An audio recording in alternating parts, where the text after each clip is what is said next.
Electric capacitance जो chapter है विद्युत धारिता, उसका जो चौथा पार्ट है उसमें आज अपन समांतर प्लेट संधारित्र के बारे में पढ़ेंगे।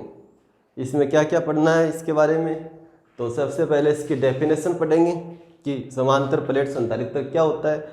उसके बाद में उसकी धारिता का सूत्र प्राप्त करेंगे, यदि क्या हो वायु या निर्वात हो, और उसके बाद में इस सूत्र पर न्यूमेरिकल करेंगे। तो ये वाला है जो आज के वीडियो में अपन पढ़ेंगे, ठीक है। तो अब देखो सबसे पहले इसकी परिभाषा। तो समांतर प्लेट संधारित्र क्या होता है। समांतर प्लेट जैसे इसमें नाम हो उसी प्रकार से दो प्लेटें होती है, जैसे एक ये वाली प्लेट और दूसरी ये।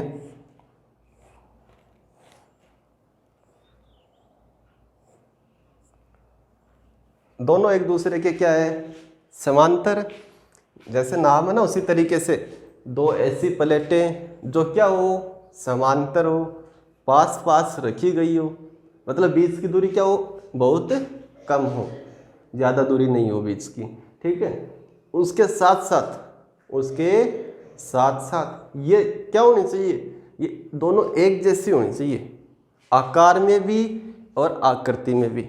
मतलब दोनों के क्षेत्रफल क्या होना चाहिए, समान होने चाहिए। दोनों के क्षेत्रफल भी क्या होने चाहिए, समान होने चाहिए। तो भी ये जो संधारित्र है या जो ये व्यवस्था बना है या युग्म जो बना है वो क्या कहलाता है, समांतर प्लेट संधारित्र, ठीक है। तो अब जान दो इसके बारे में कि जब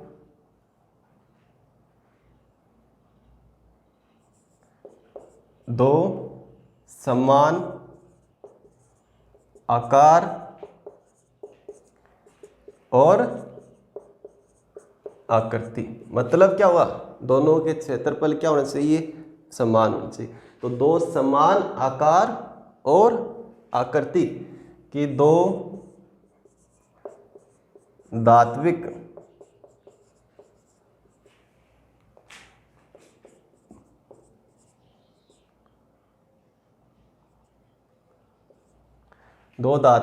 प्लेटें, मतलब धातु की प्लेटें,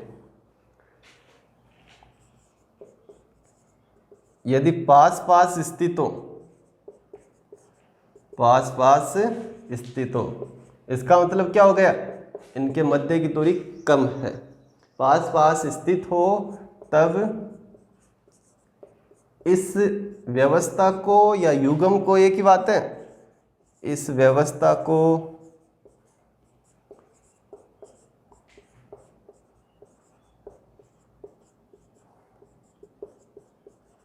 समांतर प्लेट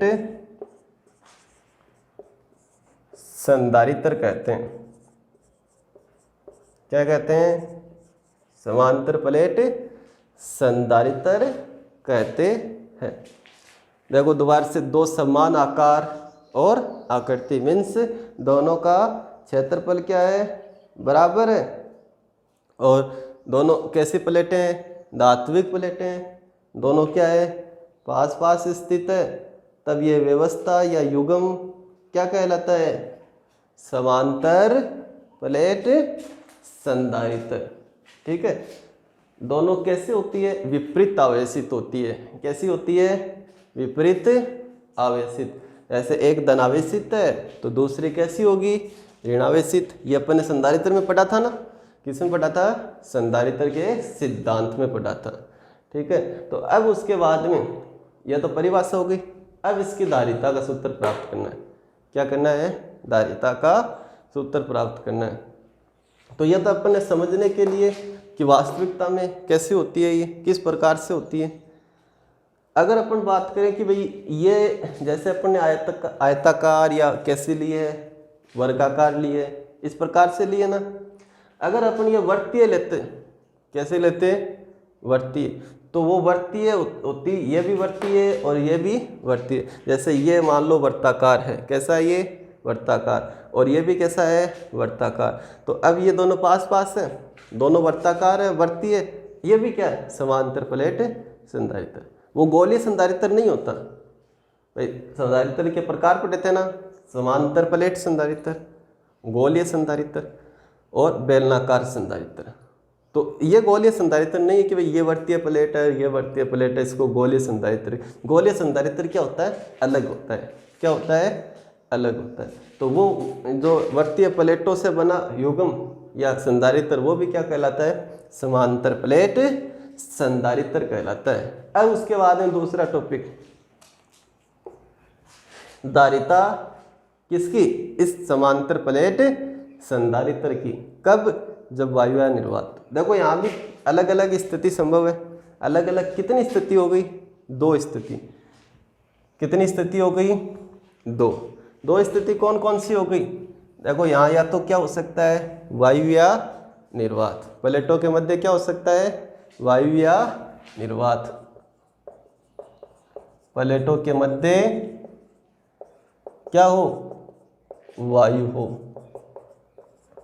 दूसरी कंडीशन क्या हो सकती है? प्लेटों के मध्य कोई परावैद्युत पदार्थ हो। प्लेटों के मध्य क्या हो? कोई परावैद्युत पदार्थ, मतलब माध्यम। तो प्लेटों के मध्य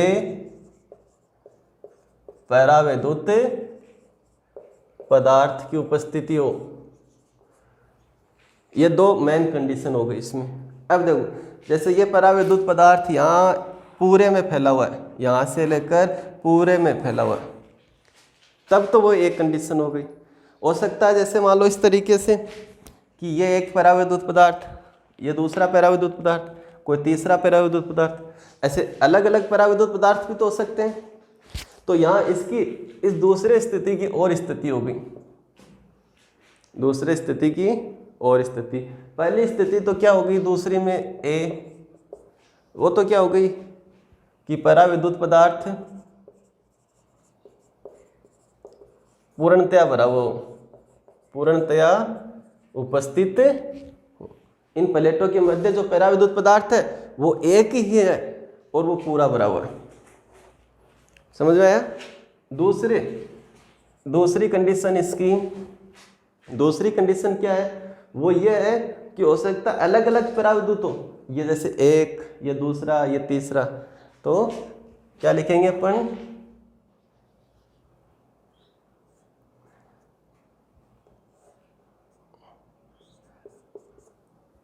अलग अलग परावैद्युत पदार्थ हो।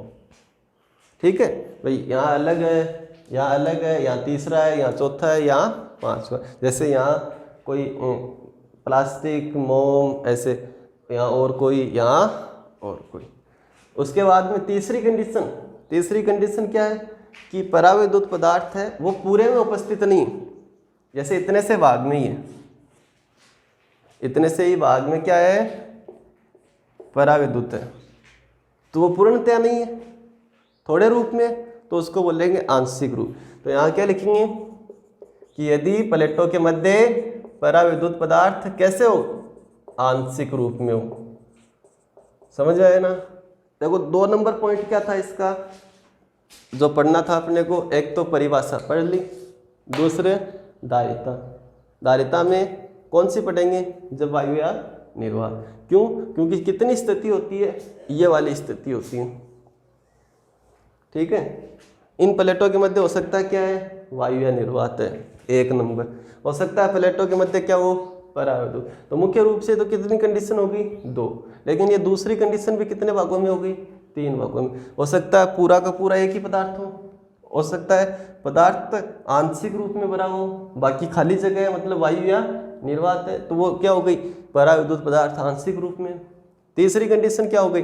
अलग अलग परावैद्युत पदार्थ। तो इस तरीके से धारिता ज्ञात करेंगे अपन। कितनी कंडीशन में? टोटल कितनी हो गई? 4। कितनी हो गई? 4। 1 नंबर ये, और दूसरे की कितनी हो गई? 3। 1, 2 और 3। तो 1, 2, 3, 4। तो 4 स्थिति में अपन समांतर प्लेट संधारित्र की क्या ज्ञात करते हैं? धारिता ज्ञात करते हैं। और उसमें से पहला टॉपिक अपने को पढ़ना है और फिर उस पर न्यूमेरिकल। आगे के वीडियो में ये वाला टॉपिक और फिर उस पर न्यूमेरिकल, उससे आगे ये न्यूमेरिकल, फिर ये और उस पर न्यूमेरिकल। ठीक है, तो अब अपन ये जो अपन धारिता वाला जो ये टॉपिक है ये करेंगे। टॉपिक क्या हो गया? समांतर प्लेट संधारित्र की धारिता ज्ञात करना जब प्लेटों के मध्य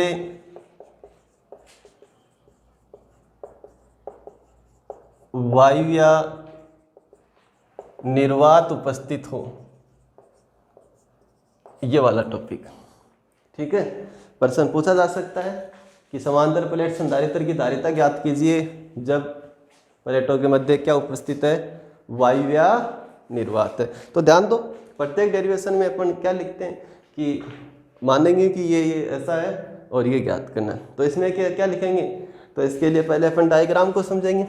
ये पहली प्लेट और ये दूसरी प्लेट, जो प्लेटें हैं वो इसी तरीके से बनाएंगे। थोड़ी देर पहले बताया था, जैसे मान लो ये एक प्लेट है, ठीक है, और अपन इसको दर्शाए तो एक भाग ही दिख रहा है, या इस तरीके से बताएं, ऐसे उपस्थित है ये प्लेटें, एक प्लेट ये और दूसरी प्लेट ये। तो आपको कौन सा भाग दिखाई दे रहा है? ये एक लाइन ही दिखाई दे रही, इसकी भी एक लाइन, तो वो सिर्फ इतनी दर्शाएंगे अपन। तो अब ध्यान दो, ये समांतर प्लेट संधारित्र की दो प्लेटें हैं, ए और बी, ठीक है। इस पर प्लस आवेश मान लो और दूसरे पर क्या मान लो? माइनस आवेश। एक पर क्या है? प्लस आवेश और दूसरे पर माइनस आवेश, ठीक है। तो इस पर मान लेते हैं क्या है? प्लस है, और इस पर माइनस, तो ये इसका प्लस आवेश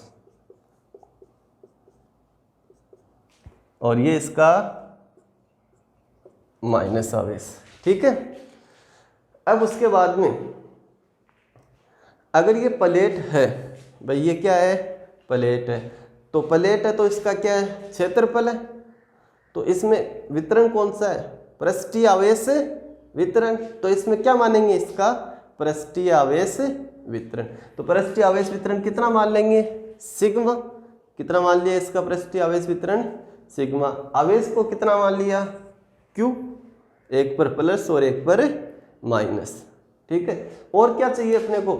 और चाहिए बीच की दूरी। तो ये बीच की दूरी क्या मान ली? प्लेटों के बीच की दूरी d। और क्या चाहिए? और चाहिए इस प्लेट का क्षेत्रफल। तो दोनों के क्षेत्रफल बराबर होते हैं, ये अपन ने पढ़ा था कि एक समांतर प्लेट संधारित्र कैसा होना चाहिए? समान आकार और आकृति का, मतलब दोनों के क्षेत्रफल बराबर। तो प्रत्येक का क्षेत्रफल a, प्रत्येक का पृष्ठीय आवेश घनत्व सिग्मा, प्रत्येक पर आवेश का मान कितना है? q, प्लस और माइनस, ठीक है। तो अब ध्यान दो, इसमें यही चीज़ आप लिखनी है कि ये अपन ने माना है और अब ज्ञात क्या करना है ये, ठीक है। तो आप लिख सकते हो, या मैं लिख नहीं रहा हूँ, सिर्फ बोल रहा हूँ, वो सुन लो कि माना किसी समांतर प्लेट संधारित्र में प्लेटों के मध्य की दूरी d है, ठीक है, आवेश q, प्लेट क्षेत्रफल a, पृष्ठ आवेश घनत्व सिग्मा है, प्लेटों के मध्य वायु या निर्वात है, और इसकी क्या ज्ञात करनी है? धारिता ज्ञात करनी। ऐसा खुद को आना चाहिए, खुद को ये आना चाहिए, क्योंकि हर चीज़ है वो रटी नहीं जाती, याद नहीं की जाती। तो इस तरीके से अब आगे ध्यान दो, आपको इसका मेन चीज़ ध्यान दो, ज्ञात क्या करना है? धारिता ज्ञात करनी। तो धारिता ज्ञात करोगे तो क्या सूत्र काम में लोगे? C बराबर Q बट्टा V। तो इसमें एक तो Q ज्ञात करना है और एक V।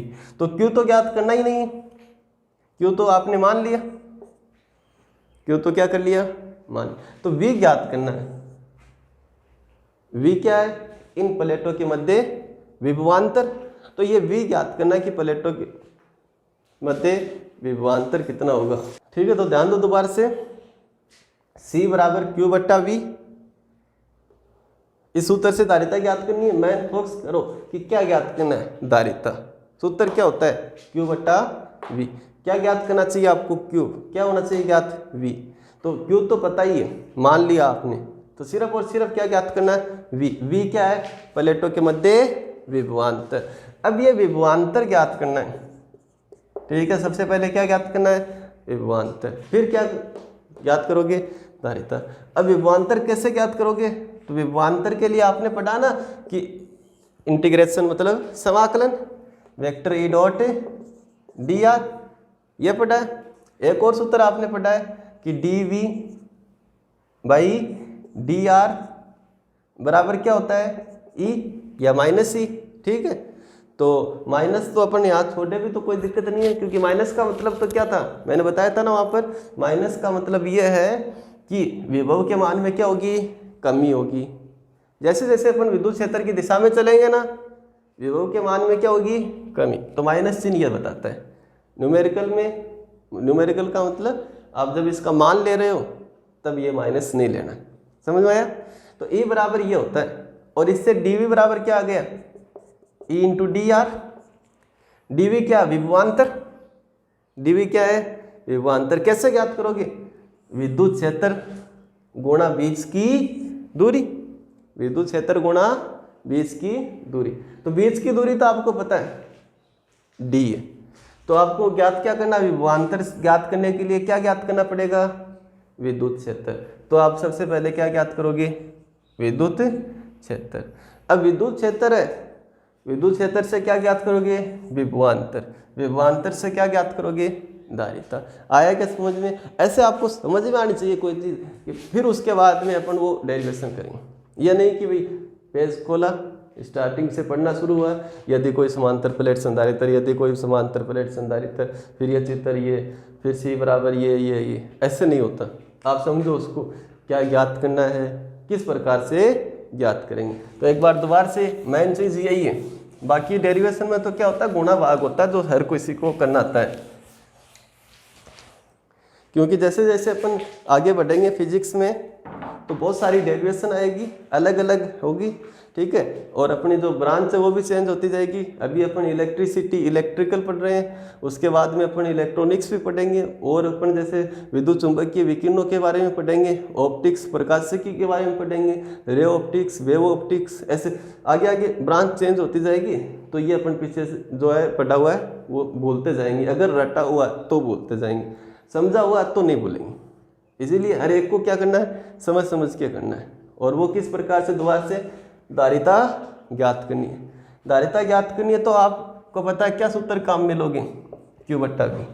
ठीक है, और Q तो आपने क्या कर लिया? मान लिया। तो सिर्फ ज्ञात क्या करना है? V। V मतलब प्लेटों के बीच विभवांतर, प्लेटों के मध्य विभवांतर। अब V ज्ञात करना है। अब V कैसे ज्ञात करेंगे? तो आप V ज्ञात करोगे कि आपको बताया कि dV बाई डी आर क्या होता है? E होता है। और dV क्या है? यहाँ पर इस सूत्र में विभवांतर। dV इस सूत्र में क्या है? विभवांतर। और इसके बराबर क्या हो गया? EdR। तो इसका मतलब जब आप विभवांतर ज्ञात करोगे तो आपको क्या ज्ञात करना पड़ेगा? विद्युत क्षेत्र। तो आप यहाँ लिखोगे, आप क्या ज्ञात करोगे? विद्युत क्षेत्र। ठीक है, तो अब ध्यान दो, सबसे पहले क्या ज्ञात करोगे? विद्युत क्षेत्र। एक नंबर पर ये ज्ञात करोगे, विद्युत क्षेत्र। विद्युत क्षेत्र से बाद में क्या ज्ञात करोगे? विभवांतर। विभवांतर कैसे ज्ञात करोगे? इस अकॉर्डिंग ज्ञात करोगे, इस अकॉर्डिंग विभवांतर। यहाँ तो dV माना, अपन क्या मान लेंगे? V बराबर E इंटू डी आर, दूरी मानी है, और उस दूरी को यहाँ क्या माना? D। तो V बराबर E इंटू डी। तो पहले विद्युत क्षेत्र, विद्युत क्षेत्र से क्या ज्ञात करोगे? विभवांतर, प्लेटों के मध्य विभवांतर। किस उत्तर से ज्ञात करोगे? V बराबर E इंटू डी। और ये 2 नंबर पर ज्ञात करने के बाद में 3 नंबर पर लास्ट में क्या ज्ञात करोगे? क्या ज्ञात करोगे? धारिता। बिल्कुल से सिंपल है, ध्यान दोगे, इंटरेस्ट लेके पढ़ोगे ना तो सब ये सिंपल ही। ये वाली चीज़, ये जो फॉर्मूला है ना करने का तरीका, ये 1 2 3 ऐसे स्टेप से स्टेप आपके अगर माइंड में है तब कोई दिक्कत नहीं। ठीक है, तो अब ध्यान दो, इस डेरिवेशन को करेंगे। सबसे पहले विद्युत क्षेत्र, तो यहाँ अपन लिख रहे हैं प्लेटों के मध्य विद्युत क्षेत्र। किससे डिनोट करते हैं प्लेटों के मध्य विद्युत क्षेत्र को? ई से। जो प्लेटों के मध्य जो विद्युत क्षेत्र है किससे डिनोट कर दिया, ई से। तो अब इसके लिए आपको ध्यान रखना है कि जो विद्युत क्षेत्र है वो कैसे ज्ञात करेंगे। भाई विद्युत क्षेत्र के लिए अपन ने पहले ज्ञात किया ना, बिंदु आवेश के कारण विद्युत क्षेत्र, रेखीय आवेश के कारण विद्युत क्षेत्र और प्लेट के कारण चालक प्लेट, अचालक प्लेट, गोलीय, चालक, इस तरीके से विद्युत क्षेत्र ज्ञात किया। तो वो आपको डायरेक्टली याद रखने हैं। यहाँ आपको ये ध्यान रखना है कि जैसे एक प्लेट ये और एक प्लेट ये, ऐसी बात है यहाँ पर। तो अगर इनके लिए अपन ज्ञात करें ना भाई, उनके लिए अपन ने ज्ञात करके आए कि बिंदु आवेश के कारण विद्युत क्षेत्र कितना होता है, Q/R², ऐसे सबके लिए ज्ञात किया। तो इसके लिए आप ध्यान दो, इसके लिए आपको ज्ञात करना नहीं आना चाहिए, आप सिर्फ ये याद रखना है, ये याद रखना है कि एक प्लेट और दो प्लेट। तो इसमें कितने भाग हो गए, 3 भाग हो गए। ये भाग 1, ठीक है, ये भाग 2, ये भाग 3 भाग हो गए। तो आपको याद रखना है कि इस भाग में विद्युत क्षेत्र प्लेटों के कारण कितना होगा, 0। इस भाग में विद्युत क्षेत्र प्लेटों के कारण कितना होगा, 0। और इस भाग में, भाग 2 में विद्युत क्षेत्र होगा, और वो कितना होगा, तो वो आपको याद रखना है, σ/ε0। कितना होगा, σ/ε0। कब, जब प्लेटों के मध्य क्या हो, वायु या निर्वात हो।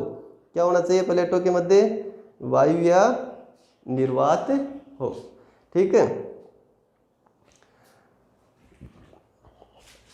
अब आगे ध्यान दो, अगर माध्यम होगा तो यहाँ ε0 हट जाएगा और क्या आ जाएगा, एप्सिलॉन। क्या आ जाएगा, एप्सिलॉन। तो ये अलग से है, ये आपको याद ही रखना है कि ऐसे 2 प्लेट हो, जैसे अपन ने सबके लिए ज्ञात किया ना, बिंदु आवेश के कारण, गोलीय चालक के कारण, रेखीय आवेश के कारण, वैसे ही अगर 2 प्लेट, 1 2, कितने भाग हो गए, 3।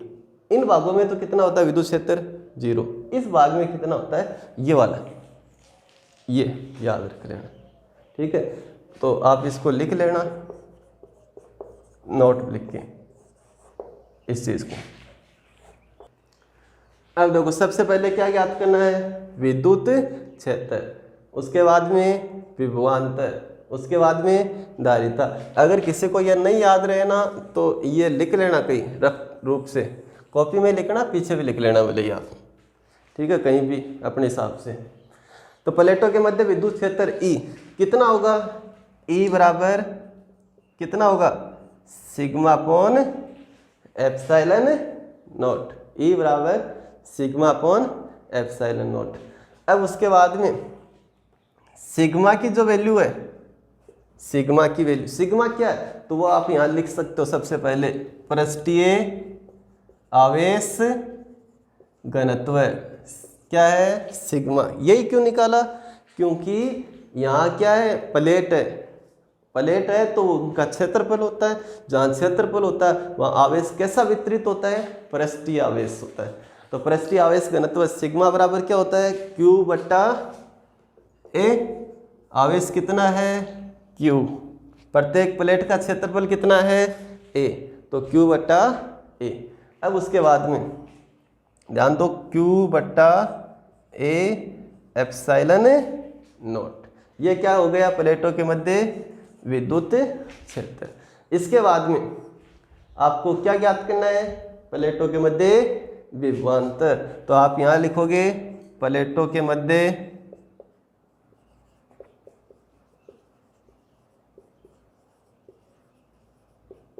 विभवांतर, किससे प्रदर्शित कर दो, V से। तो क्या सूत्र होता है, तो क्या सूत्र होता है, सीधा सा सिंपल सा सूत्र है, E इंटू डी। किससे आया ये, इससे, E इंटू डी, ठीक है। अब वैल्यू रखो इसमें, तो V बराबर E की वैल्यू कितनी है, ये या ये दोनों ही है ना, तो दोनों ही लिख देंगे, σ/ε0, σ/ε0। ये किसकी वैल्यू, E की। E इंटू क्या है, D, तो इंटू D, ठीक है। उसके बाद में अगर आप ये वाली वैल्यू लिखना चाहो, ये भी विद्युत क्षेत्र की है ना, सिग्मा को कन्वर्ट किया, तो जब E की वैल्यू ये लिखेंगे तो क्या हो जाएगा, Q A epsilon not into क्या है डी, तो इंटू डी। ठीक है, ये क्या ज्ञात हो गया, प्लेटों के मध्य विभवांतर। अब क्या ज्ञात करोगे, धारिता।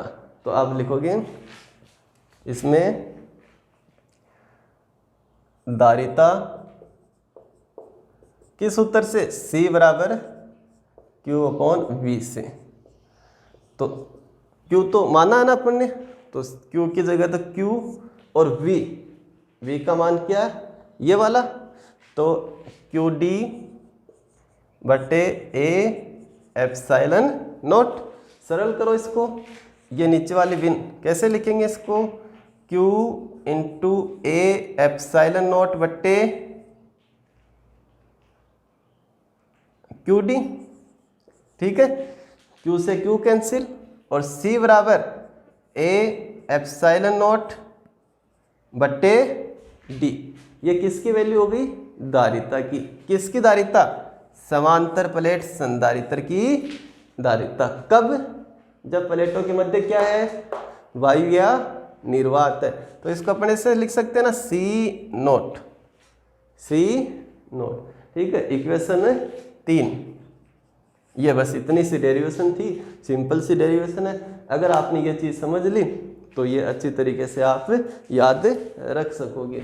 और उसमें ये वाला जो है, ये इस डेरिवेशन में नहीं है, ये दूसरा पार्ट इस साइड वाला।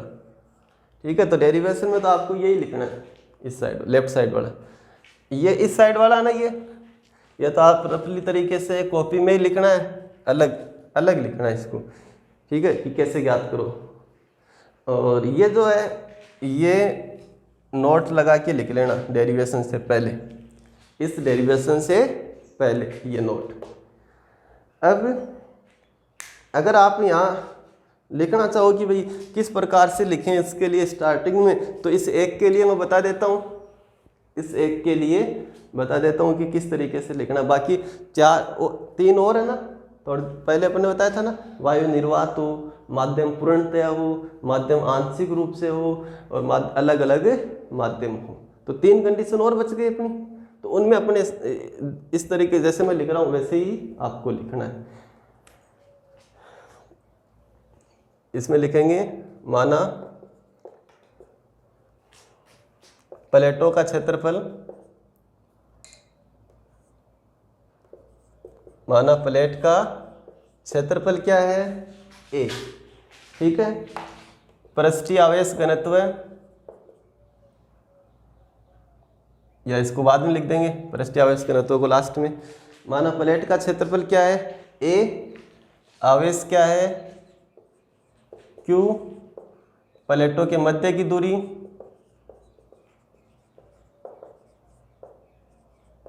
मध्य की दूरी कितनी है, D है।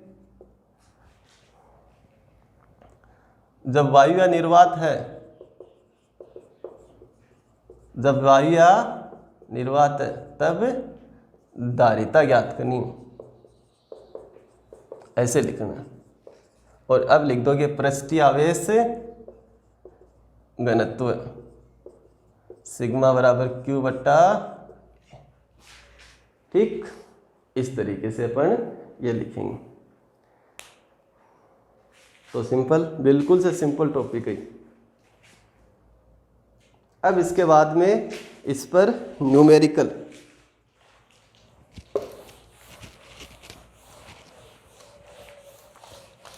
ये सूत्र A एप्सिलॉन नॉट D तभी काम में लेंगे जब उन प्लेटों के मध्य वायु या निर्वात हो।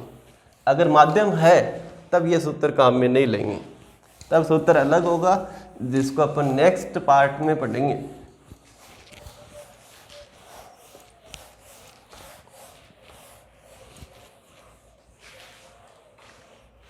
तो जो न्यूमेरिकल है उस पर ध्यान दो, किस प्रकार से न्यूमेरिकल है कि कोई संधारित्र है और उस संधारित्र में आपको दिया हुआ उसकी धारिता, और वो धारिता 20 माइक्रोफेड। क्वेश्चन किस प्रकार से है, 20 माइक्रोफेड धारिता के किसी संधारित्र को 20 माइक्रोफेड धारिता के किसी संधारित्र को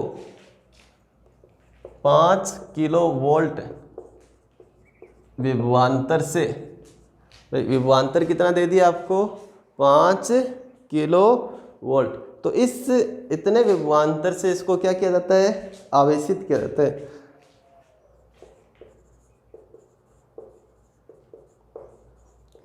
आवेशित किया जाता है। तब प्रत्येक प्लेट पर क्या ज्ञात करना है, आवेश ज्ञात करना है, प्रत्येक प्लेट पर आवेश। तो अब ध्यान दो क्या क्या दिया हुआ है। तो इसमें भाई जैसे आपको लिखा हुआ कि 20 माइक्रोफेड धारिता का कोई संधारित्र, और इसमें माध्यम की बात नहीं हो रही, इसका मतलब क्या है, वायु निर्वात। और ये जो संधारित्र है वो क्या है, समांतर प्लेट संधारित्र। कैसा है, समांतर प्लेट संधारित्र। तो अब इसमें धारिता दे रखी है C 20 माइक्रोफेड, तो 20 × 10⁻6 फेरेड। विभवांतर दे रखा V कितना, 5 किलो वोल्ट। किलो का मतलब 10⁻3, किलो का मतलब 1000 होता है ना, जैसे 1 किलोग्राम में 1000 ग्राम, तो प्रत्येक किलो का मतलब क्या होता है, 1000। 1000 का मतलब 10⁻3, तो 5 × 10⁻3 वोल्ट। ज्ञात क्या करना है, प्रत्येक प्लेट पर आवेश करना। तो किसका सूत्र लगेगा, वायु या निर्वात होने पर समांतर प्लेट संधारित्र की धारिता का सूत्र क्या होता है, C बराबर। अब देखो इसमें ये वाला सूत्र अपन ज्ञात करके आए, A ε0/d, A ε0/d। तो ये वाला नहीं लगेगा इसमें। वजह क्या है, वजह है कि भाई इसमें प्लेटों के बीच की दूरी नहीं है, क्षेत्रफल नहीं है, समझ आया ना। धारिता तो है, धारिता तो दी हुई, लेकिन ये वाली चीज़ें नहीं है, तो ये नहीं लगाएंगे। तो फिर कोई दूसरा सूत्र पढ़ा है कि इसका नहीं पढ़ा, तो कौन सा सूत्र लगेगा, मेन सूत्र, धारिता का मेन सूत्र,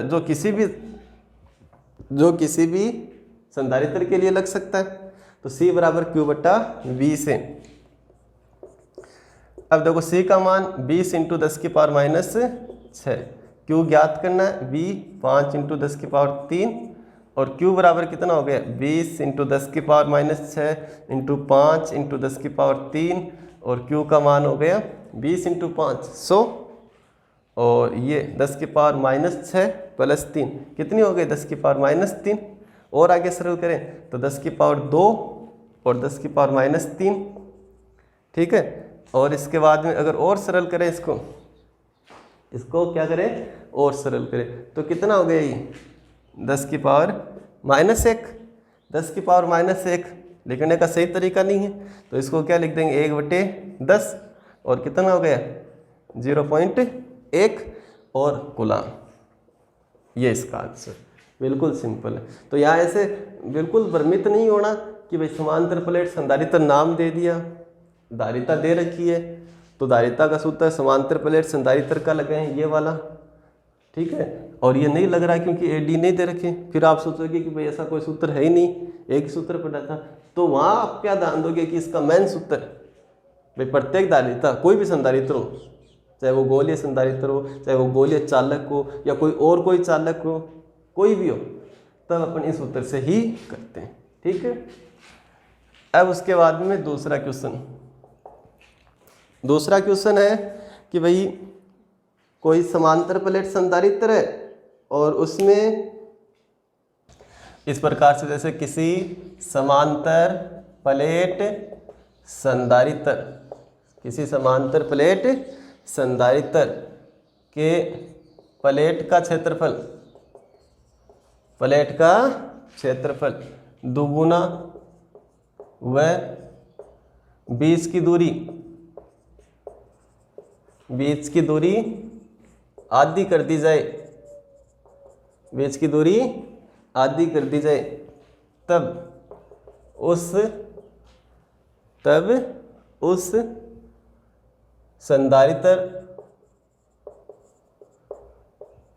की धारिता पर क्या प्रभाव पड़ेगा, ये वाला। ठीक है, या ऐसे भी हो सकता है उसकी धारिता ज्ञात कीजिए। इस स्थिति में उसकी क्या करनी है, धारिता ज्ञात करनी है। तो अब ध्यान दो क्या क्या दिया, दो कंडीशन हो गई।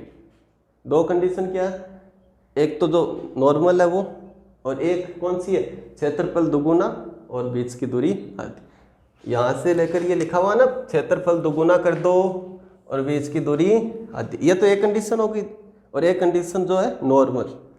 तो अब ध्यान दो, पहली कंडीशन में आप क्या मान लोगे कि आवेश कितना मान लिया, Q, क्षेत्रफल कितना मान लिया, A, धारिता कितनी मान ली, C, बीच की दूरी कितनी मान ली, D। ये तो किसमें मान लिया, प्रथम स्थिति। किसमें, प्रथम स्थिति। दूसरी स्थिति में, ठीक है, तो अब देखो पहले प्रथम स्थिति में ये जो धारिता होगी, ये जो धारिता होगी प्रथम स्थिति की, इसको 1 से मान लो, Q1, A1, C1 और D1। प्रथम स्थिति के लिए 1 लगा दिया, तो C बराबर क्या होता है, Q बट्टा V। तो V वाला तो काम में नहीं लेंगे क्योंकि V का तो कोई है ही नहीं है यहाँ पे। तो भाई एक तो ये सूत्र होता है, एक क्या होता है, A एप्सिलॉन नॉट बट्टे D। ठीक है, तो कौन सा सूत्र, ये वाला। तो C बराबर A एप्सिलॉन नॉट बट्टे D। पहली स्थिति है तो C1 A1 D1, epsilon not क्या नहीं लगेगा क्योंकि वो तो पहली स्थिति में भी उतना ही होगा, दूसरी में भी उतना होगा, सब स्थिति में कितना होगा, 8.852 इंटू 10 की पावर माइनस 12। अब आगे ध्यान दो, ये प्रथम स्थिति के लिए। अब दूसरी स्थिति के लिए, तो दूसरी जो स्थिति है उसमें क्या लिखा हुआ है, क्षेत्रफल क्या कर दिया जाता है, दुगुना। मतलब क्षेत्रफल दुगुना कर दिया, इसका मतलब क्षेत्रफल क्या मान लो आप, A2। तो ये A2 क्या हो गया, दुगुना हो गया, किसका, A1 का। तो A2 कितना दे दिया, 2A1। उसके बाद में बीच की दूरी, जो बीच की दूरी है D2 मानेंगे इसमें, वो क्या है, आधी। तो पहले कितनी थी, D1, और D1 का आधा कितना हो गया, D1/2। दूसरी स्थिति में ये रखना है आपको। तो अब दूसरी स्थिति में जो धारिता उसको आपने क्या लिख दिया, C2। तो C2 का सूत्र वही होगा, A एप्सिलॉन नॉट बट्टे D, लेकिन A2 और D2। अब देखो इसमें C2, A2 का मान कितना लिखोगे आप, 2A1। कितना लिखोगे, 2A1। A2 की जगह इंटू एप्सिलॉन नॉट, D2 की जगह क्या लिखोगे, D1/2। अब इसको सरल कर लो, तो इसको सरल करने पर C2 कितना आ गया, तो 2A1 epsilon not into 2/D1। अब 2 इंटू 2 कितना हो गया, 4। तो C2 equal to 4A1 epsilon not बटे D1। अब देखो ये इतना है ना, ये वाली जो वैल्यू है ना, इतनी सी ये वैल्यू, ये किसके बराबर है, C1 के। तो आप यहाँ क्या लिख सकते हो कि C2 इक्वल टू 4C1। तो कितनी धारिता हो गई, पहले से 4 गुना। तो धारिता पर क्या प्रभाव पड़ा, धारिता बढ़ी या घटी, धारिता बढ़ी है। कितने गुना बढ़ी है, 4 गुना। तो आपका उत्तर क्या होगा कि धारिता पहले से 4 गुना बढ़ जाएगी। या फिर ऐसे पूछता है ना, धारिता कितनी होगी क्या कीजिए, तो भी आपका उत्तर यही लिखना, धारिता पहले से 4 गुना अधिक होगी। ये इस न्यूमेरिकल का आंसर। ठीक है, तो ये दूसरा न्यूमेरिकल इस तरीके से देख के आप घबराना नहीं कि भाई कैसे करेंगे इसको। पहले आप वो लिखो जो उसमें दिया हुआ है और उसके बाद में ये सरल करो। कई बार अपन क्या करते हैं, जल्दीबाजी में आंसर बता देते हैं, भाई क्षेत्रफल दुगुना कर दिया, बीच की दूरी आधी कर दी। भाई क्षेत्रफल कितना कर दिया, दुगुना, बीच की दूरी कितनी कर दी, आधी। इसका मतलब कितना होगा, सेम ही होना चाहिए। भाई धारिता क्या होनी चाहिए, सेम होनी चाहिए या फिर दुगुनी होनी चाहिए। तो ऐसे उत्तर नहीं देने कि या तो सेम लिख दिया सोच के, या क्या लिख दिया दुगुना लिख दिया कि भाई इनको दुगुना कर दिया तो दुगुनी हो गई, या आधा कर दिया तो आधी हो गई, वो आप ऐसे कैलकुलेट करो तरीके से। ठीक है, तो ये अपना जो टॉपिक था अपन ने जो बताया था स्टार्टिंग में, समांतर प्लेट संधारित्र की परिभाषा पढ़ी अपन ने और उसकी धारिता का सूत्र प्राप्त किया। पहली स्थिति का कौन सा, जब उनके प्लेटों के बीच में क्या होता है, वायु या निर्वात, और फिर इसमें अपन ने उस पर क्या किए, न्यूमेरिकल। तो ये आप इसको तैयार कर लेना, और कोई न्यूमेरिकल है बुक में तो वो आप करोगे, और अगर कोई दिक्कत है तो आप बताना। ठीक है, थैंक यू।